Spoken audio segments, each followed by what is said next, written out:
আসসালামু আলাইকুম রহমতুল্লাহ। প্রিয় দর্শক, কেমন আছেন? আশা করি ভালো আছেন। প্রিয় দর্শক, ১৯তম শিক্ষক নিবন্ধনের মহাসুখবর। সেটি কি?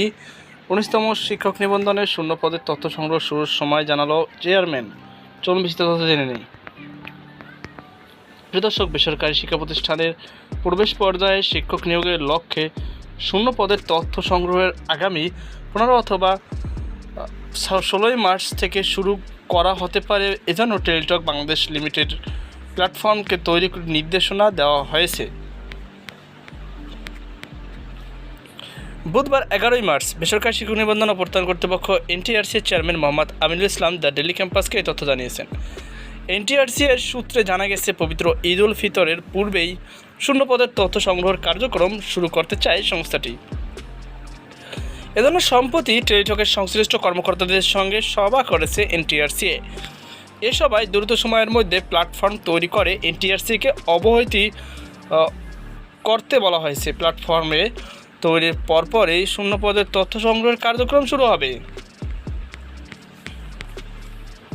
জানতে চাইলে এনটিআরসির চেয়ারম্যান মোহাম্মদ আমিনুল ইসলাম বলেন, আগামী ১৫ অথবা ১৬ই মার্চ থেকে অনলাইনে শূন্যপদের তথ্য রিকুইজিশন সংগ্রহের কার্যক্রম শুরু করা হতে পারে।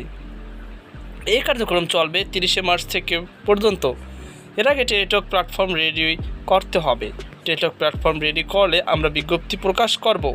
এদিকে বেসরকারি শিক্ষা প্রতিষ্ঠানে শিক্ষক নিয়োগের ১৯তম নিবন্ধন পরীক্ষা এমসিকিউ পদ্ধতিতে হবে বলে জানিয়েছে এনটিআরসির চেয়ারম্যান মোহাম্মদ আমিনুল ইসলাম। এর আগে সামাজিক যোগাযোগ মাধ্যম ফেসবুকের বিভিন্ন গ্রুপ ও পেজে এই ১৯তম নিবন্ধন লিখিত পরীক্ষা থাকবে বলে খবর ছড়ানো হয়। বিষয়টি সম্পর্কে জানতে চাইলে এনটিআর চেয়ারম্যান বলেন, ১৯তম নিবন্ধন পরীক্ষা কোনো পদ্ধতিতে হবে সেটি সার্কুলারের বিজ্ঞপ্তি উল্লেখ করা আছে।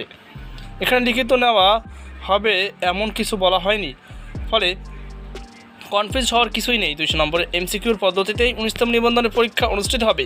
১৯তম শিক্ষক নিবন্ধন বিজ্ঞপ্তিতে প্রকাশের জন্য গত ৯ ফেব্রুয়ারি থেকে শিক্ষা প্রতিষ্ঠানে রেজিস্ট্রেশন কার্যক্রম শুরু হয়েছে। প্রথম দফায় ২২শে ফেব্রুয়ারি পর্যন্ত রেজিস্ট্রেশন সময় দেওয়া হলেও পরবর্তীতে গত ১ মার্চ পর্যন্ত বৃদ্ধি করা হয়। এখন শূন্যপদের তথ্য রিকুইজিশন শুরু করবে এনটিআরসি।